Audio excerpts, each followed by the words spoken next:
एक बार लक्ष्मी और नारायण धरती पर घूमने आए। कुछ समय घूमकर वे विश्राम के लिए एक बगीचे में जाकर बैठ गए।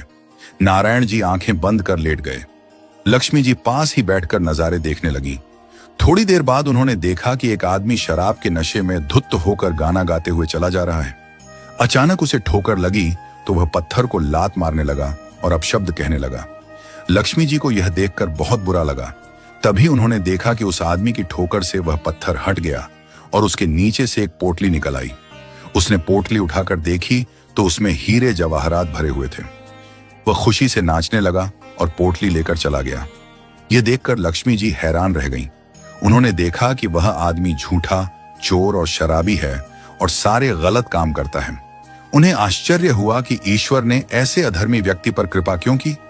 उन्होंने नारायण जी की ओर देखा, लेकिन वे अब भी आंखें बंद किए हुए ध्यान में लीन थे। तभी लक्ष्मी जी की दृष्टि एक और व्यक्ति पर पड़ी। वह बहुत गरीब था, लेकिन उसके चेहरे पर तेज और खुशी थी।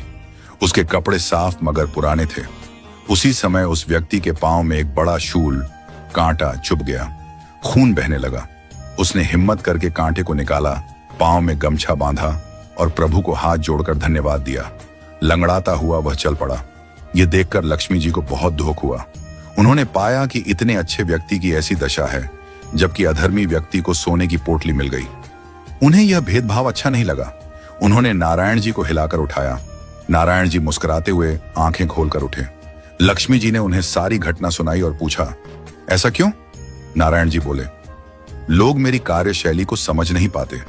मैं किसी को स्वयं सुख या दुख नहीं देता। इंसान अपने कर्मों के अनुसार ही फल पाता है। तुम यूं समझो कि मैं एक अकाउंटेंट हूं। मुझे सिर्फ यह हिसाब रखना होता है कि किस व्यक्ति को उसके किस कर्म के अनुसार कब और कितना फल देना है, चाहे वह पाप का हो या पुण्य का। जिस अधर्मी को सोने की पोटली मिली, उसे दरअसल पूर्व जन्म के शुभ कर्मों के फल स्वरूप एक पूरे राज्य का भाग्य प्राप्त होना था। लेकिन इस जन्म में उसने इतने पाप कर्म किए कि राज्य का मिलने वाला फल घटकर केवल एक छोटी सी पोटली ही रह गया। और जो भला व्यक्ति था, उसने पूर्व जन्म में इतने पाप किए थे कि उसे इस जन्म में शूली फांसी पर चढ़ाया जाना था। मगर इस जन्म के पुण्य कर्मों के कारण शूली एक शूल कांटा में बदल गई। अर्थात ज्ञानी व्यक्ति को कांटा तो चुभता है, उसे कष्ट भी होता है, लेकिन वह दुखी नहीं होता।